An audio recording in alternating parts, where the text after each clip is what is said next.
Thanks for watching. Like, share, and subscribe. Edu Hunt by HDP for more educational contents and admission related important updates. Thank you. Hello everyone. Welcome to my channel. আশা করি তোমরা সবাই ভালো আছো এবং সুস্থ আছো। এই ভিডিওতে এমবিবিএস অ্যাডমিশন বা মেডিকেল ভর্তি পরীক্ষা 2023-24 একটি খুবই জরুরি আপডেট দিতে যাচ্ছি। আমি কথা বলতে যাচ্ছি এই ভিডিওতে প্রাইভেট মেডিকেল কলেজের অনলাইন অ্যাপ্লাইয়ের নোটিশ সম্পর্কে। হ্যাঁ, প্রাইভেট মেডিকেল কলেজ বা বেসরকারি মেডিকেল কলেজ সমূহে পুনরায় আবেদনের নোটিশ দেওয়া হয়েছে আজকে। আমি জানি যারা এই ভিডিওটি হয়তো বা দেখবে বা অলরেডি আমার চ্যানেলের বিভিন্ন ভিডিওগুলো দেখছো তারা অনেকেই অপেক্ষা করছিল এবং অপেক্ষা করছো সরকারি মেডিকেলের চতুর্থ মাইগ্রেশনের পর, ফোর্থ মাইগ্রেশনের পরের ওয়েটিং লিস্টের রেজাল্টের জন্য। রেজাল্টটা আজকে পাবলিশ হয়ে যাওয়ার কথা ছিল নিয়ম অনুযায়ী বা নোটিশ অনুযায়ী, হয়তোবা হয়ে যাবে আজকে কিন্তু কেন এখনো হলো না সেটাই প্রশ্ন। তবে আশা করি এই ভিডিওটি যখন আমি দিব বা আপলোড করবো ততক্ষণে হয়তোবা একটি অফিসিয়াল আপডেট চলে আসবে এবং তোমরা তোমাদের কাঙ্ক্ষিত রেজাল্টটি পেয়ে যাবে। তো যাই হোক, সকল র্যাঙ্কের সকল ধরনের স্টুডেন্টদের জন্য তো সব মিলিয়ে ভিডিও বানাতে ইচ্ছুক বা বানাতে চাই। তাই অনেকে আছে যে হয়তোবা র্যাঙ্কিংটা একটু তুলনামূলক বেশি দূরের দিকে, আর আনফরচুনেটলি র্যাঙ্কটা ডিসেন্ট হলেও হয়তোবা will not be enough for seat in government medical. তো তাদের ক্ষেত্রে তো অবশ্যই প্রাইভেট মেডিকেলে অ্যাপ্লাই করার একটা ভালো সুযোগ রয়েছে বা অপশন রয়েছে। যারা প্রাইভেট মেডিকেলে পড়তে আগ্রহী বা পড়ার সে সুযোগ বা সামর্থ্য রয়েছে তাদের জন্য একটা আবেদনের একটা নোটিশ দিয়েছে পুনরায়। তো সেটা আমি ডিটেল তোমাদের সঙ্গে শেয়ার করব। কবে থেকে আবেদন শুরু হচ্ছে এবং কতদিন পর্যন্ত আবেদন চলবে, কিভাবে আবেদন হবে, সে সবকিছু আমি ডিটেইলে তোমাদের সঙ্গে শেয়ার করার চেষ্টা করব। তাই এই ভিডিওটি অনেক ইনফরমেটিভ হতে যাচ্ছে। যারা প্রাইভেট মেডিকেল কলেজে আবেদনের অপেক্ষা করছিলে তাদের জন্য বেশ কাজে লাগবে। তাই অনুরোধ করবো অবশ্যই ভিডিওটি শেষ পর্যন্ত দেখবে এবং গভর্নমেন্ট মেডিকেল কলেজের ওয়েটিং এর রেজাল্টটি আপডেট আসার সাথে সাথে আমি দিয়ে দেওয়ার চেষ্টা করব। স্ক্রিনে তোমরা যদি দেখো তোমরা দেখতে পাচ্ছো যে এখানে নোটিশে একদম লেটেস্ট নোটিশ দেওয়া আছে বেসরকারি মেডিকেল কলেজ এমবিবিএস কোর্সের জন্য ভর্তিচ্ছু শিক্ষার্থীদের পুনরায় অনলাইন আবেদন সংক্রান্ত। আজকে 18 তারিখ, অলরেডি এর মধ্যে ইতিমধ্যে ওয়েটিং লিস্টের আপডেটটা দেওয়ার কথা ছিল, বাট যাই হোক, তার আগেই কোনো কারণে হয়তোবা তারা বেসরকারি মেডিকেলের আপডেটটি দিয়ে দিতে চেয়েছে, হয়তোবা কোনো ইস্যু, হয়তোবা তাদের কোনো সিদ্ধান্তে চেঞ্জ এসেছে। তো চলো এই নোটিশটির ডিটেল দেখে নেওয়া যাক এবং একদম কি পয়েন্ট গুলো বা কি নোট গুলো হাইলাইট করে নেওয়া যাক। বলা আছে 2023-24 শিক্ষাবর্ষে বেসরকারি মেডিকেল কলেজে এমবিবিএস কোর্সের শূন্য আসনে স্ব অর্থায়নে ভর্তিচ্ছু দেশি শিক্ষার্থীদের পুনরায় অনলাইনে আবেদনের বিজ্ঞপ্তি। এটি আজকে প্রকাশিত হয়েছে 18 সেপ্টেম্বরে। তো চলো ডিসকাস করে নিই মেইন তারিখগুলো আগে। তো তোমাদেরকে বলা হয়েছে যে টেলিটকের মাধ্যমে অনলাইন আবেদন করতে পারবে, ডিজিএমই টেলিটক লিংকের মাধ্যমে। তো অনলাইনে আবেদন শুরুর তারিখ হচ্ছে কালকে, অর্থাৎ আগামীকাল 19 সেপ্টেম্বর 2024, এবং এই আবেদনটি শেষ তারিখ হচ্ছে 24 সেপ্টেম্বর 2024 রাত 12টা পর্যন্ত। অর্থাৎ কালকে থেকে আবেদন শুরু হবে এবং 24 সেপ্টেম্বর এই মাসেরই 24 তারিখ রাত 12টার আগ পর্যন্ত আবেদনের ডেডলাইন রয়েছে। অবশ্যই তোমরা 24 তারিখের আগে আবেদন করে ফেলবে। এছাড়া আবেদনের ফি জমা দান করার বা পেমেন্ট দেওয়ার ডেডলাইন হচ্ছে 25 সেপ্টেম্বর, অবশ্যই, যেটা টেলিটক দিয়ে দিতে হবে, টেলিটকের নাম্বারের মাধ্যমে। আর এখানে আরো বলা আছে যে শূন্য আসনে নির্বাচিত শিক্ষার্থীদের কলেজ ভিত্তিক তালিকা ওয়েবসাইটে প্রকাশ, বা যে কলেজ ভিত্তিক যে তালিকা বা লিস্টের রেজাল্ট দেওয়া হবে সেটা হচ্ছে 30 সেপ্টেম্বর 2024, এই মাসের শেষের দিকে। আর ভর্তির শুরুর তারিখ বা শুরুর প্রসিজার হবে পহেলা অক্টোবর 2024 থেকে, এবং ভর্তির শেষ তারিখ হচ্ছে 9 অক্টোবর 2024, অর্থাৎ 10 দিন ব্যাপী বলতে গেলে এই আবেদনের এই ভর্তির প্রসেস চলবে। যারা তোমরা লিস্টে সিলেক্টেড হবে প্রাইভেট মেডিকেল কলেজগুলোর জন্য সেগুলো। এইবার আসে অনলাইন আবেদন নিয়ে। এই পয়েন্টটি খুবই গুরুত্বপূর্ণ, এগুলো নিয়ে কিন্তু বিভিন্ন পরীক্ষার্থীরা এখনো প্রশ্ন করে যে টেলিটকের মাধ্যমে কিনা বা অন্যান্য কিছু ছোট ছোট বিষয় কনফিউশন থেকে যায়। তো এগুলো যাতে ক্লিয়ার, কোনো ধরনের কনফিউশন না থাকে, তাই আমি এই বিষয়টি সাবধানে আবার রিপিট করছি। শিক্ষার্থীকে 2023-24 শিক্ষাবর্ষে এমবিবিএস ভর্তি পরীক্ষার জন্য ব্যবহৃত ইউজার আইডি এবং পাসওয়ার্ডের মাধ্যমে টেলিটক সফটওয়্যারে MBBS non government admission tab নির্বাচন করে ওয়েব লিঙ্কে লগ ইন করতে হবে। বেসরকারি মেডিকেল কলেজে ভর্তির জন্য আবেদন করার সময় ভর্তিচ্ছু শিক্ষার্থীরা 2024 সনের এমবিবিএস ভর্তি পরীক্ষায় আবেদনের জন্য যে প্রমাণপত্র ব্যবহার করেছেন তা সিস্টেম দ্বারা স্বয়ংক্রিয়ভাবে যাচিত হবে। টেলিটক কর্তৃক আবেদন প্রক্রিয়াকরণ ফি 50 টাকা, যা প্রিপেড নাম্বার থেকে প্রদান করতে হবে। তো তোমরা অবশ্যই টেলিটকের সিম থেকে সাবধানে নিয়ম মেনে এই 50 টাকাটি প্রদান করে দিবে বা সাবমিট করে দিবে। তো তো এই বিষয়টা অবশ্যই খেয়াল রাখবে, টেলিটকের সিম দেখে যেতে হয়, কারণ তোমরা জানো যে সরকারি বিভিন্ন ধরনের চাকরি বলো বা বিভিন্ন গভর্নমেন্টের পরীক্ষা, ফর এক্সাম্পল মেডিকেল এক্সাম গুলো হোক বা বুটেক্স এর এক্সাম বা আরো কিছু আবেদন হোক, সেগুলোতে মূলত টেলিটক দিয়ে আবেদন করা হয়ে থাকে। তো অনেকেরই হয় যে টেলিটকের নাম্বার থাকে না, তো স্বাভাবিক নাই থাকতে পারে।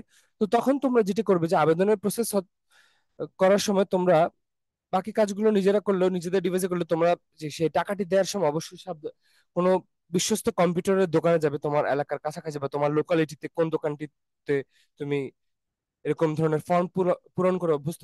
তো সেখানে অনেকেরই এরকম টেলিটকের প্রিপেড নাম্বার থাকে, সেখান থেকে তারা এই ধরনের অ্যাপ্লিকেশনের কাজগুলো করে থাকেন। তো সেখানে অবশ্যই এই সাবধানে আবেদনটি করিয়ে নিবে, টাকাটি পেমেন্ট করিয়ে নিবে, এবং যাতে সেখানে তোমার নাম্বার দেয়, যাতে তোমার মোবাইলে আবার এসএমএস আসে, এই বিষয়গুলো এনশিওর করে নিবে। এবং অবশ্যই যিনি তোমার আহ, আবেদনটি করে দিবেন, এই কম্পিউটার বা মোবাইল অপারেটর এই দোকানগুলো, তাদেরকে অবশ্যই বলবে যে তাদের মোবাইলে যে ভেরিফিকেশন এসএমএস সেটা যাতে তোমাদের মোবাইলে আবার ফরওয়ার্ড করে দেয়, যাতে তোমরা বুঝতে পারো যে উনি আবেদন টাকা নেওয়ার পরে তোমাদের কাছ থেকে আবেদনটি সঠিকভাবে করে দিয়েছেন কিনা। কারণ অনেক সময় দুর্ভাগ্যবশত এরকম কাহিনীও হয় যে টাকা নিয়েছে ঠিকই, কিন্তু আবেদন ভুল করেছে বা আবেদন করেইনি, অন্য জায়গায় আবেদন করে ফেলেছে। এরকম অনেক কাহিনী হয়, অনেক হেল্প গ্রুপে এই ধরনের পোস্ট দেখা যায়। তখন আফসোস করা ছাড়া আসলে কিছুই থাকে না। এই কথাগুলো একটু বেশি বলে ফেলেছি, কিন্তু তোমাদের ভালোর জন্যই বলেছি। তো যাই হোক, পরের পয়েন্টগুলো আসি। ওয়েব লিঙ্কে প্রদর্শিত আসন শূন্য থাকা মেডিকেল কলেজসমূহ হতে তার পছন্দক্রম উল্লেখ করে আবেদন করবে। পরবর্তী আবেদন পছন্দক্রম ও মেধা অনুযায়ী স্বয়ংক্রিয় সফটওয়্যারের মাধ্যমে শিক্ষার্থীর জন্য যোগ্য মেডিকেল কলেজ নির্ধারিত হবে। বর্তমান ছেলে ও মেয়েদের মেডিকেল কলেজের মধ্যে আসন শূন্য রয়েছে, এরূপ মেডিকেল কলেজ বা কলেজ সমূহের এক বা একাধিক পছন্দক্রম উল্লেখ করা যাবে। শূন্য আসনে বেসরকারি মেডিকেল কলেজ সমূহে কেবল নিজ অর্থায়নে ভর্তি ইচ্ছুক প্রার্থীদের আবেদন গ্রহণ করা হবে। আসন শূন্য থাকা মেডিকেল কলেজ সমূহের নাম সারণী একে বর্ণিত আছে। আবেদনকারী শিক্ষার্থীগণ সম্পূর্ণভাবে মেধা ও পছন্দক্রমের ভিত্তিতে নির্বাচিত হবেন। অর্থাৎ আবেদনকারীগণ প্রথমে মেধা ক্রমানুসারে সাজিয়ে একের পর এক বরাদ্দের জন্য নির্বাচন করা হবে। কোনো একজন আবেদনকারীকে বরাদ্দের ক্ষেত্রে তার পছন্দের তালিকার ক্রমানুযায়ী প্রথম যে বেসরকারি মেডিকেল কলেজে আসন ফাঁকা থাকবে সেখানেই বরাদ্দ করা হবে।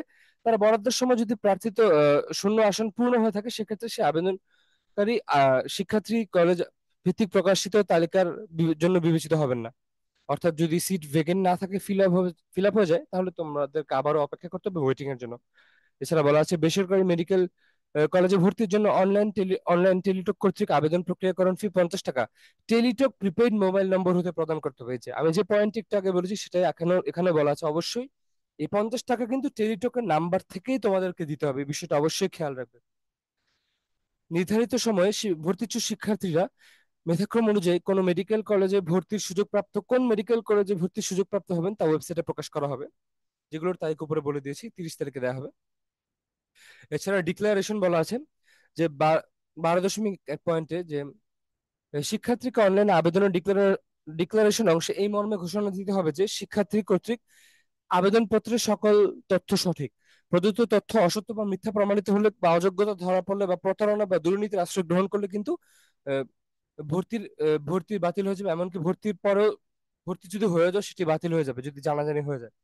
এছাড়া বলা আছে যে 2023-24 শিক্ষাবর্ষে বিশেষ বিবেচনায় সরকারি মেডিকেল কলেজ সমূহে গভর্নমেন্ট মেডিকেল কলেজ এমবিবিএস স্পেশালে যদি ফোর্থ মাইগ্রেশন শেষে আম, কলেজ কলেজ ভিত্তিক শূন্য আসনে নির্বাচিত কোনো শিক্ষার্থী এই বিজ্ঞপ্তি প্রকাশের পূর্বে যদি অন্য কোনো মেডিকেল কলেজে ভর্তি থাকো, অর্থাৎ কোনো গভর্নমেন্ট মেডিকেলে ফোর্থ মাইগ্রেশনের পরে যদি স্পেশাল সিটগুলোতে তোমরা আবেদন করে সিট পেয়ে থাকো, তাদের ক্ষেত্রে বলা হচ্ছে যে তোমরা চাইলে সংশ্লিষ্ট কলেজে ভর্তির সময় নিজ দায়িত্বে পূর্বের ভর্তি বাতিল করে উক্ত কলেজে ভর্তি হতে পারবে। অর্থাৎ তোমরা কেউ যদি গভর্নমেন্ট মেডিকেল কলেজ থেকে চাও, প্রাইভেট মেডিকেল কলেজগুলোতে ভর্তি হতে পারবে, স্পেশালি এই গ্রেড প্রাইভেট মেডিকেল যেগুলো ধরো রাজধানী শহরে রয়েছে বা অন্যান্য ভালো শহরগুলোতে রয়েছে। ভালো প্রাইভেট মেডিকেল অনেক আছে যে একটু দূরের দিকে গভর্নমেন্ট মেডিকেলে পড়তে চায় না, যাদের আর্থিক সামর্থ্য আছে, তারা ধরো মেধা কোটার মাধ্যমে চেষ্টা করে ভালো প্রাইভেট মেডিকেলে পড়তে, যাতে একটু থাকার আবাসনের সুবিধাও হয়, আবার একটু পড়াশোনাটাও পেলো এমবিবিএস এর। তো এই বিষয়টি তোমাদেরকে বলে দিলাম। অর্থাৎ কেউ যদি চাও পাবলিক মেডিকেল থেকে প্রাইভেট মেডিকেলে এই আবেদনগুলো বুঝে শুনে করতে পারবে, এবং আবেদন কালকে থেকে শুরু হচ্ছে। এক্ষেত্রে প্রশাসনিক ও আর্থিক দায় স্বাস্থ্য ও শিক্ষা পরিবার কল্যাণ বিভাগ বা স্বাস্থ্য শিক্ষা অধিদপ্তর বিভাগ বহন করবে না। বিষয়টি সম্পর্কে আবেদনকারী শিক্ষার্থী অবগত আছেন। এই বিষয়গুলো খুব সাবধানে খেয়াল করবে এবং তোমরা ডিল করবে এগুলোর সঙ্গে। এবার আসে অনলাইন আবেদনপত্র পূরণের নিয়মাবলী। তো তোমাদেরকে টেলিটক ওয়েব পোর্টালে প্রবেশ করে MBBS non government admission tab select করে নিতে হবে, যেখানে ইউজার আইডি এবং পাসওয়ার্ড দিয়ে লগ ইন করবে তোমরা। এছাড়া এখানে একদম বুলেট পয়েন্ট, একদম বোল্ড করে লেখা আছে, ভর্তি ইচ্ছুক শিক্ষার্থীকে উক্ত তালিকা থেকে সতর্কতার সঙ্গে শূন্য আসন থাকা মেডিকেল কলেজ সমূহের এক বা একাধিক চয়েস নির্বাচন করতে হবে। কোনো আবেদনকারী শিক্ষার্থী মেডিকেল কলেজকে পছন্দের তালিকায় না রাখলে উক্ত মেডিকেল কলেজে নির্ধারণের জন্য বিবেচিত হবে না। এবং বলা আছে একবার চয়েস নির্বাচন করা হয়ে গেলে কিন্তু চয়েস আবার পরিবর্তন করতে পারবে না, তাই অবশ্যই সাবধানে চয়েস লিস্ট সিলেক্ট করে সাবমিট করে দিবে। তারপর বলা আছে ভর্তি ইচ্ছুক শিক্ষার্থী এমবিবিএস ভর্তি পরীক্ষার ইউজার আইডি ব্যবহার করে টেলিটক কর্তৃক আবেদন প্রক্রিয়াকরণ ফি 50 টাকা জমা প্রদান করবেন। এছাড়া বলা আছে অনলাইন অনলাইন আবেদন পত্র জমা দেওয়ার পূর্বে নির্দেশনাবলী ভালোভাবে পড়ে বুঝে নির্দেশনা অনুযায়ী সতর্কতার সঙ্গে দাখিল করতে হবে। দাখিলকৃত আবেদনপত্রের কোনো পরিবর্তন করা যাবে না ও আবেদনপত্র চূড়ান্তভাবে গৃহীত হবে, এই বিষয়টি খেয়াল রাখবে। ভর্তি ইচ্ছুক শিক্ষার্থী সারণী একে বর্ণিত আসন শূন্য থাকা বেসরকারি মেডিকেল কলেজ সমূহের নাম এবং কোড অনুযায়ী নিজের পছন্দের ক্রমানুসারে সাজিয়ে লিখে রাখা প্রয়োজন। এটা করার আগে অভিভাবক বা স্বজনদের সাহায্য নেওয়া যেতে পারে, অর্থাৎ যে লিস্ট গুলো বা যে কলেজগুলোর নাম দেওয়া আছে সেগুলো দেখে তোমরা আগে থেকে সিলেক্ট করে রাখতে পারো যে কোন জেলার কোন মেডিকেল কলেজগুলো তোমার জন্য সুবিধাজনক হবে আবেদন করলে, কোন কোন মেডিকেল কলেজে আবেদন করে তোমরা সিট পেতে পারো বা তুমি সেগুলোতে পড়তে আগ্রহী, সেগুলো অবশ্যই তোমার খালি আসন সংখ্যা দেখে আবেদন করে নিবে। সেটা নিয়ে আমি আলাদা একটা ডিটেল ভিডিও বানাবো, আবেদন সংখ্যা মানে আসন সংখ্যা কতটুকু বাকি আছে সেটা ডেডিকেটেড করে, কারণ এই ভিডিওটি এমনিতে বেশ বড় হতে যাচ্ছে, তাই এখানে আর এগুলো ইনক্লুড করব না। এছাড়া বলা হচ্ছে সঠিকভাবে আবেদনপত্র পূরণ হবে, ভ্যালিডেশন কোড পূরণ করে সাবমিট বাটনে ক্লিক করতে হবে। প্রিভিউ অপশনে প্রার্থী কর্তৃক পূরণকৃত অনলাইন আবেদন দেখা যাবে। আবেদন সঠিক হলে চূড়ান্ত সাবমিট বাটনে ক্লিক করে applicant copy PDF version download করতে হবে। ডাউনলোডকৃত অ্যাপ্লিকেন্ট কপিতে ইউজার আইডি থাকা এই ইউজার আইডি ব্যবহার করে নিম্নে বর্ণিত ফি জমাদান পদ্ধতির মাধ্যমে টেলিটক প্রিপেড মোবাইল দিয়ে তোমাদেরকে ফি দিতে হবে। এখন ফি কিভাবে দিবে? তোমরা টেলিটকের সিম সম্পন্ন মোবাইল থেকে এমবিবিএস এসএনজি এগুলো ক্যাপিটাল লেটারে লিখবে।